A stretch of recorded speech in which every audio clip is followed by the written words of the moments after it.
Now we're going to look at something that is not very difficult, but it's going to be new, so it's going to feel clunky. You know, like sometimes when something's new, just like a new pair of shoes, it's nice and all, but they're not as comfortable as when they get broke in, right? So we're going to be breaking this in. So we've got these dogs, day 1, day 2, day 3, and I'm going to show you this new way that we're going to show functions called function notation. And it's a way we make a jump from context to math ready. It's also a way to tighten up our communication and be really concise. So it's going to seem weird at first. You're going to see a couple things, and then you're going to it's like you're going to notice it's not hard. It's just a different way to represent. So A says distance from post 60 seconds. So for day 1, I'm going to write f of 60. So this is how you would say this: f of 60. It does not mean f times 60.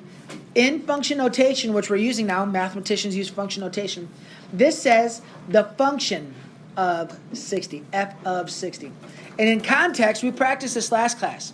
We know that the distance away from the post is a function of what? Time. So the function of the time, 60 seconds. Okay, you guys found the f of 60? Now, here's what's really cool. It's the same time and distance all 3 days. So we have a way to differentiate which day. For day 2, I'm going to say g of 60. So what's happening here is, like, there's only one function at play. We almost always use f for function, f of 60. But now that we've got multiple functions in play at the same time, we need a way to differentiate with our communication. So for the second day, same function, day 2 though, dog away from the post in time, we're going to say g of 60. So whenever we see the G, that's referencing day 2. Any guesses for day 3? H of 60. Now, one thing that's going to happen here, though, there are opportunities to use the other letters. Like, if you're doing apples and bananas or something, you could do A of something and B of something to stay organized. The standard's F, because function. This is day 1, day 2, day 3, so there wasn't really an opportunity to use a different letter to stay organized. So F, G, H. If there was a 4th day, any ideas?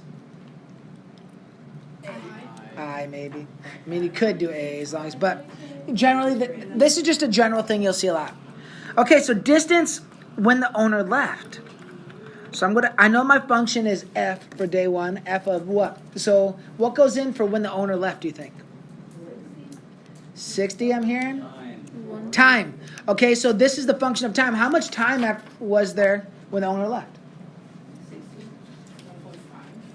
1.5 seconds? Well, that's the distance he was. How much time happened when he left? Elsa? 0. At 0 time is when he left. So I heard that 1.5, I get it, but that is the distance. The function of the 0 time would be the distance of 1.5. We're not there yet.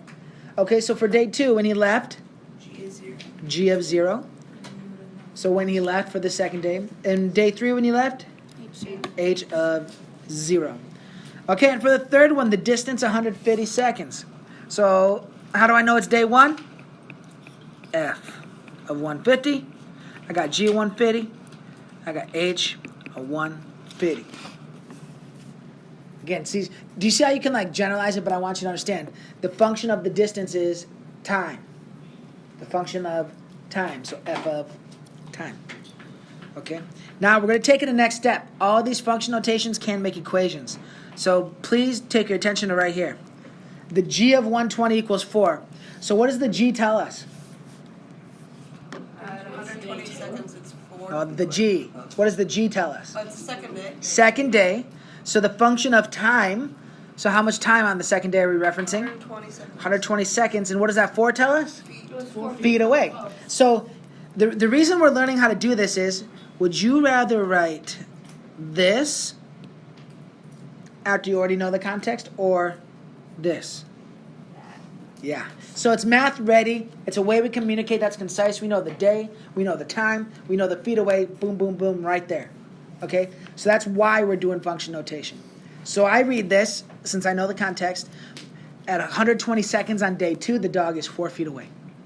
All right? The function of time is the distance. So let's practice that with A. Actually, I'll do B, so you guys can do A and C. So B, what does the F tell me? Day 1. After how many seconds? T seconds. You don't know the seconds, 5 feet. but here's what you know. The dog is 5 feet away. Look at the graph and see what it's about. You could look at the graph and solve it. We're not solving anything right now. We're just rewriting. We're just doing the translation. So this one does have something solvable. You actually did it with intuition when you did the warm. So I want you to translate for me A and C, please, with your table partners. So looking at A, who can help me out? I want to know all the information I can there. Sean? H represents day 1 of the 40 parentheses reads half. Which day for H? 1. So let's go up here. Look at the table. I think it's day 3. Check out that table up there. Oh, it is day 3. Okay, so on day 3, okay, After 40 seconds, the dog is 4.6 feet away from the post. the dog is 4.6 feet away. Okay, yeah. So all the... Okay, and then C, Zeph. So what C is on day 2. Yep. The dog is after T seconds. The dog is T feet away from the pole. I went with you saying a different order first on purpose because all the same information is there. Yeah. If we're thinking about concept, it doesn't have to go in the specific order of which. You could even say like after T seconds on day 2, the dog is D feet away. As long as it's all there, right? If we're translating into conceptual. All right. Are you guys seeing what I'm saying about like it's nothing crazy hard, but it's like new. So new things can be a little clunky.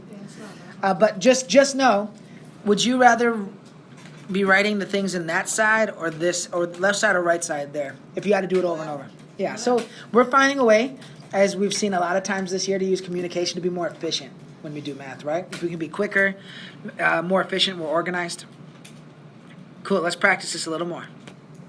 So let's check this out. We got rule B, which has a person's name and outputs their birth date. And we have rule P, which has an input of a birth date and then pumps out a person's name. So let's just do 2 more for this. We'll do famous people. Mac Dizzle. Okay. June 1st. All right. And then Vinny, when's your birthday? November 12th. Okay. Let's put rule P. Let's put rule P over here. Let's do Riley. That's June.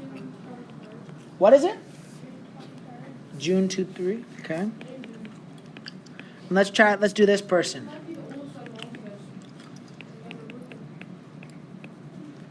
Okay. So, I got a couple tables. You could write your own birthday down there. We can put more stuff if you wanted. So I want you and your table to go over the questions, please. Feel free to get a question wrong. We're going to go over them together, but I want to give you a shot at it first. So, number 2, if you use your name as input to B, how many outputs are possible? Who can tell me? If you put your name in, how many things can come out of there? Josiah? 1. One. I only have 1 birthday. Because you only have one B-day, birthday. Now, someone did say, what happens if someone has the exact same name as you by chance and was born the same day? Which is actually, but it's still a different person, right? Just you has the same day. Like, you can't have 2 different birthdays. Like, I'm sure even if you're, like, born at, like, 11:59, there's some standard, like, this day or this day. They don't, like, say between. Now, leap year, I still think it's just your birthday. So, Ivy. Okay, for 3, if you use your birthday as the input, how many outputs? A lot, because Oh. a lot of people are Multiple born people on can have Yeah. the same birthday. multiple. There's more than one. People are born every day. So your birthday is not unique to you. Now, you're very special, okay? Believe your grandma when she tells you. You're special. But, in terms of birth date, a bunch of people have your birthday. Even the same year. A bunch, right? So, looking at these 2 things, which one is a function? Let's do a vote. Who thinks rule B is a function? Who thinks rule P is a function? It is going to be rule B. Because each input has one output. Whoa. Output. Now, I put this up here, this example on purpose. Here's how you know rule P is not. See this birth date? If it were a function, every time I pumped in, my input was June 23, my output would have to be the same. And if you notice here, on June 23rd, Riley has a birthday. Also on June 23rd, fictional Kenzie has a birthday. Okay? Fiction. Could be, I'm just saying, there could be another person with the same birthday. So, like let's say they're twins or something. Right. So, the point of that is, your birthday doesn't pump out one unique thing. Now, just keep in mind though, let's say over here, let's say we had over here, I'm going to erase this. We had Riley, June 23, and we had Kenzie, June 23 here, okay? Is that still a function? Yep. Yeah, because each time Riley's put in, it pumps out. June 20, I kind of like to, the other analogy I like for this is like, let's say you have this vending machine, okay? And there's a whole row of Coke Zeros up on there. Well, when you hit like A4 to get a Coke Zero, you can hit another thing and get a Coke Zero, but every time you hit A4, does it pick a random one for that row or one specific one from that row? One specific one. So other things can pump out Coke Zero, but A4 always pumps out that Coke Zero. Right? Last thing we got to do here. For this relationship that's a function, I'm going to write two input outputs. I'll do one. The function of MacDizzle, which I erased, but I know him, is June 1st. And so what this says is the function of rule B, so the input MacDizzle would pump out the birthday June 1st. So just for practice, I want you to write two more. Notice I couldn't do it for this because, like, let's say I wrote function of P, which is June 23rd. Could I just write is this one thing? No, it's got two different things. That's why this one doesn't work. Not a function. Oh, I messed up. That one should not be F. That one should be B because it's rule B. Same idea, though. The function of rule B for MacDizzle is June 1st. Thanks for saying something.